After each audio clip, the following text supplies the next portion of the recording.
Diante do mundo moderno, o conservador não tem nada a conservar. Lembrando que as coisas que eu estou falando aqui é tudo opinião minha. Agora, isso daqui eu uso como base na doutrina da igreja e uso como base em alguns filósofos e filósofos da igreja, né, para emitir essa opinião. Mas não é uma opinião doutrinária nem dogmática, mas pelo muito ao contrário. Como católico, eu acho que temos esse superpoder de poder analisar e estudar coisas de uma forma mais aberta. Coisa que eu não vejo muita gente fazendo. Muita gente se fecha e já não quer ler, não. Vai ler sobre budismo? Não posso ler budismo. Tá entendendo? Eu me lembro que quando eu fui ler algumas coisas do Olavo de Carvalho, né, algumas pessoas me criticaram, porque falavam assim, olha, o Olavo de Carvalho estudava astrologia, né? E isso deveria ter algum peso para essa gente, onde deveria desmoralizar o professor o Olavo de Carvalho, devido ao fato dele ter estudado astrologia. A crise do homem moderno e do pseudo-conservadorismo. Do que se trata? Quando eu escrevi, digamos assim, esse artigo, eu tinha um ponto de vista de analisar a crise moderna, né? E dentro daquilo também que estava no meu meio, no meu ambiente, que seria os conservadores. Então, eu comecei a perceber que havia alguma coisa de errada, né? E então eu fiz uma análise, digamos assim, social. Hoje em dia, talvez eu teria que fazer algumas correções ou agregar algumas questões a mais. Só que eu vejo que é um tema muito importante que vale a pena eu utilizar alguns trechos do que escrevi e mencionar com vocês. O fator principal, talvez, da crise do homem moderno e do conservadorismo, né, ou dos conservadores políticos, né, dos conservadores políticos, né, do gado, das pessoas que estão indo, né, nessa ideia de forma cega, né? E tanto também no lado religioso, né? Daí indo para o lado da questão dos católicos, no catolicismo nós temos um fenômeno que é chamado o tradicionalismo, né? Raditrad, né? A própria palavra tradicionalismo ela já contraria muito a questão da fé católica, porque o catolicismo ele não é uma religião tradicionalista, é uma religião da tradição, que ela persiste e ela dura ao longo do tempo através da tradição de Cristo, a tradição dos apóstolos. Então vai passando de um para o outro, né? Então, assim que nasceu a questão da sucessão dos apóstolos. A questão do tradicionalismo é apenas a conservação dos fatores externos, né? E não da essência daquilo que é ensinado, né? Primeiro que a tradição ela deve existir, porque a tradição elas nos servem, ela nos ajuda a ser melhor, ajuda o nosso cotidiano também. Então isso, seguir as tradições causa um benefício tanto individual, tanto no indivíduo, quanto também causa um benefício social. Então a gente consegue manter uma ordem social melhor, né? Então, em parte daquilo que a gente vive no nosso país, né, no Brasil, e a gente vive isso em uma grande escala, em uma desordem espiritual, uma desordem moral, principalmente pela parte dos jovens, adolescentes, etc e tal. Bom, a gente sabe que quando a gente é jovem a gente quer viver as coisas, isso faz parte, isso é natural do ser humano. Só que quando isso não há um limite, quando a gente não tem bons exemplos, isso se torna um problema. Quando a gente tem a mídia, né, que vai fazer propaganda para certas coisas e terminam fazendo lavagem cerebral nos jovens, nas crianças, então isso se torna um problema, tá? E não saber identificar isso de forma concreta, direta, sem muito idealismo, porque é aí que está o problema do conservadorismo também, porque além dele ele querer apenas guardar os aspectos externos da tradição, ou eles se dizerem serem os salvadores da pátria, né? É justamente que não há um ponto de vista que é um olhar mais pé no chão. É sempre aquela coisa, é sempre uma ideia, né, que as pessoas sempre estão criando. E a crise do homem moderno, eu diria também que é justamente essa falta de compreensão de ele conseguir entender que as histórias apenas estão se repetindo. Isso tanto no âmbito político, tanto quanto no âmbito religioso, tanto quanto também no âmbito social. Em todos os aspectos, em todo momento, a história apenas está se repetindo. Na questão política, não é muito difícil de se ver. Rússia, né, sempre se autoproclamou como a terceira e grande nova Roma. De fato, hoje em dia, alguns diriam que a terceira Roma, ou aqueles que seriam os sucessores, seria então o Império Norte-Americano. Os Estados Unidos e os estadunidenses, então, eles seriam esse novo império. Na verdade, a história da humanidade sempre foi sobre dominação. Só que a gente tem essa obsessão de querer colocar um herói, um bonzinho na história, e um vilão. E qual que é o problema quando a gente faz isso? Que a gente corre um grande perigo de, inclusive, perder a nossa própria identidade. Porque, em tese, a história sempre é contada por aquele que vence. Só que, em alguns casos, é necessário que haja até uma desconstrução. Então, ou seja, para derrotar um inimigo, você precisa, de repente, reconstruir a história sobre uma nova perspectiva. Então a história sempre é contada por aquele que vence. Mas não, agora nós vamos contar a história pela perspectiva daqueles que perderam.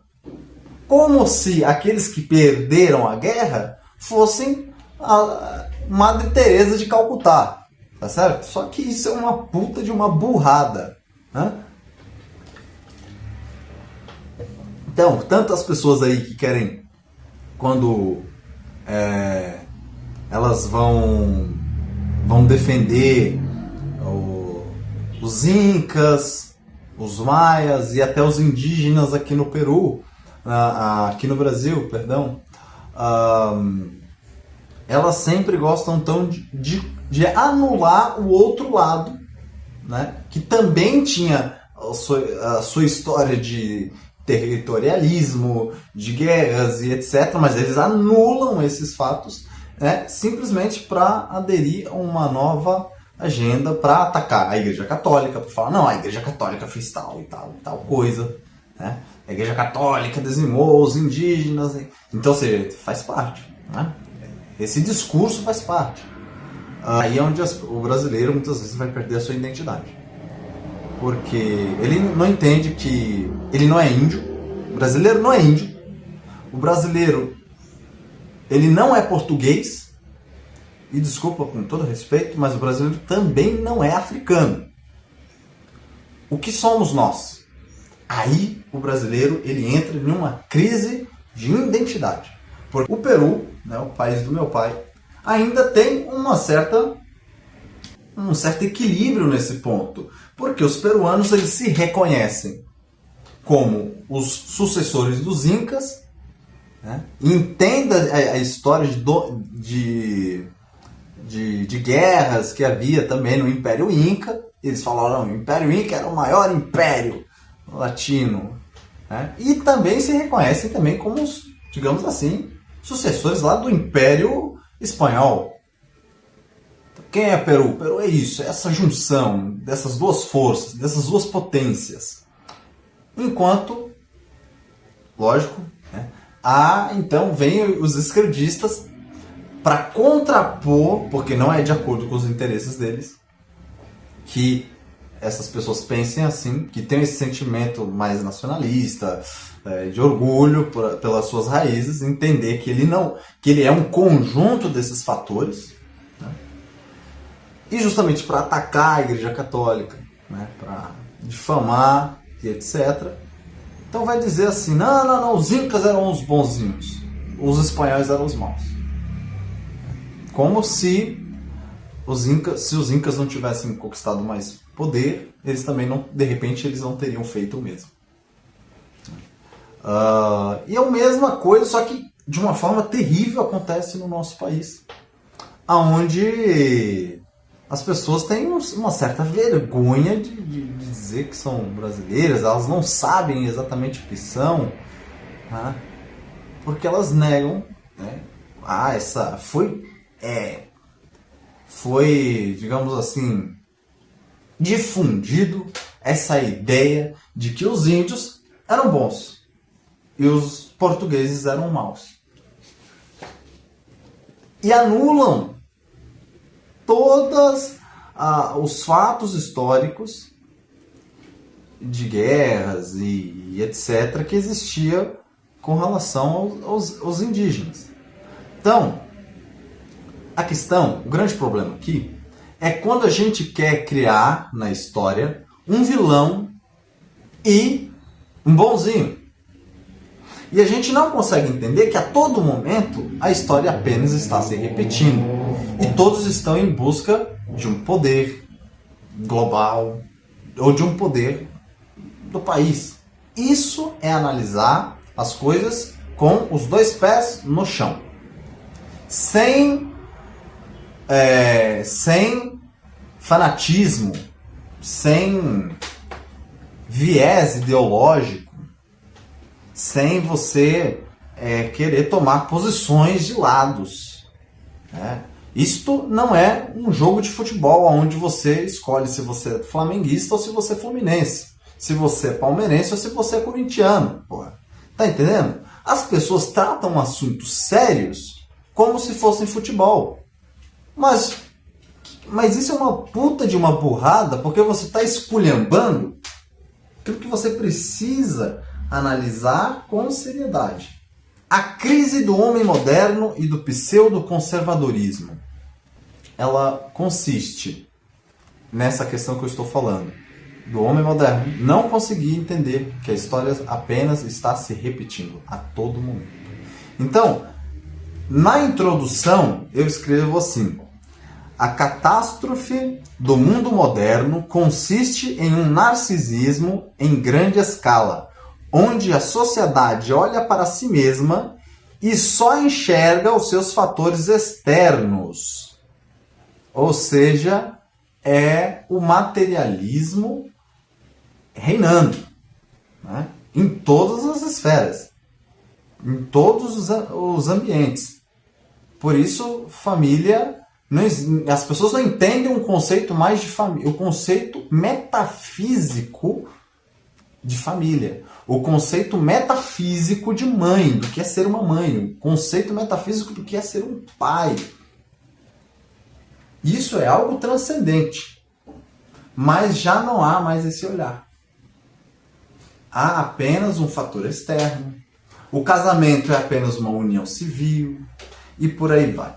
Então, Deus e os céus são deixados de lado. E quando eu digo as religiões, quero dizer as tradições. Deus, o Supremo, e as tradições são deixados de lado. Não mais sendo o centro das civilizações, não mais sendo aquilo que ajuda a organizar, mas sendo apenas algo secundário, né? Ao ponto de repente, o Estado poder até perseguir os budistas, poder perseguir os católicos, perseguirem os ortodoxos, perseguirem, de repente, até a religião muçulmana e por aí vai. Ou seja, há essa coisa realmente de você querer destruir essas tradições que nos fizeram chegar aonde estamos. Então isso é algo terrível. Com isso, vem o abandono das tradições. O homem desvia o olhar do sagrado e do divino, torna-se pior que um animal, um verdadeiro monstro, porque ele está se esquecendo da sua essência. E aí vem onde é uma das coisas que eu acho mais importantes, é a frase que vai resumir esse vídeo. Diante o mundo moderno, o conservador não tem nada a conservar. Não tem nada a conservar. Meu filho, você está conservando o quê? Você está conservando coisas, fatores externos, e se é os fatores externos que você está conservando, então saiba que já está ultrapassado. As tradições. O que seria da França sem Santa Joana d'Arc? O que seria da França sem o batismo de Clovis? E da Inglaterra, que descende das lutas de Alfredo o Grande? E a Itália, que descende de Roma? A base de tudo sempre foi o reconhecimento da ordem temporal como subordinada a uma ordem superior metafísica. E isso foi o grande triunfo, pois no meio do caos nasce a virtude. Então, por todos analisando o Ocidente, as grandes vitórias do Ocidente sempre foi o reconhecimento das tradições e o reconhecimento do divino como superior à ordem natural. Então, um rei, ele entendia que Deus é superior a ele. E no caso, como eu mencionei, Santa Joana d'Arc, o batismo de Clovis, a França existe por causa do batismo de Clovis. Entendeu? A conversão de um homem ao catolicismo fez com que um país existisse. Esse país não seria o que é hoje se não fosse por isso. Mas quando a gente quer esquecer, aí é onde entra essa crise de identidade. Aí é onde as pessoas perdem motivação, perdem sentido. E aí é onde consiste uma crise social. Contudo, o Ocidente sempre foi materialista, enquanto o Oriente era mais forte moralmente e, digamos, que antes da religião muçulmana era também muito mais católica. Porém, assim, heresias e revoluções agnósticas, como o regalismo, ganharam espaço ao longo dos anos. Então, algumas heresias de cunho materialista, onde dizia que não, que ninguém está acima do rei, a autoridade máxima, temos que destruir essa autoridade papal, esse negócio de papa, não, sucessor de Pedro, não. O papa não tem que ter mais poder, não. O rei não tem que se submeter ao papa. Não tem que se submeter ao sucessor de Pedro. O rei não tem que se submeter a uma fé em Deus. O rei, os governantes não precisam se submeter a Jesus. Então essa ideia vai surgindo porque vai se entender que precisamos de soluções materialistas, de soluções pragmáticas. E de certo modo é importante que sejamos pragmáticos, né? Porém, nunca esquecer quem o ser humano é. Quem é você? Quem somos nós? Então, isso é importante. E aí é onde desenvolve um papel muito importante os filósofos na sociedade e os religiosos também. Os religiosos se esqueceram. A Igreja Católica, como já que estamos falando da Igreja Católica, mas isso podemos falar que todas as religiões estão nessa crise, mas a Igreja Católica também, os católicos estão nessa crise. Se esqueceram do porquê da existência da Igreja, qual o papel da Igreja Católica na sociedade. Isso é terrível. Então, esta é a crença do rei como chefe da igreja. Então, o regalismo vai dizer assim, não, o chefe da igreja tem que ser o rei, porque não pode ter uma ordem superior ao rei. Uma inversão de valores e tradições que seguem o curso da ordem temporal que para eles deve estar acima de tudo, inclusive da ordem espiritual, prevalecendo o materialismo, e assim vai surgindo cada vez mais as heresias, e aí é onde vai surgir a Igreja Anglicana. A Igreja Anglicana vai nascer justamente nesse contexto.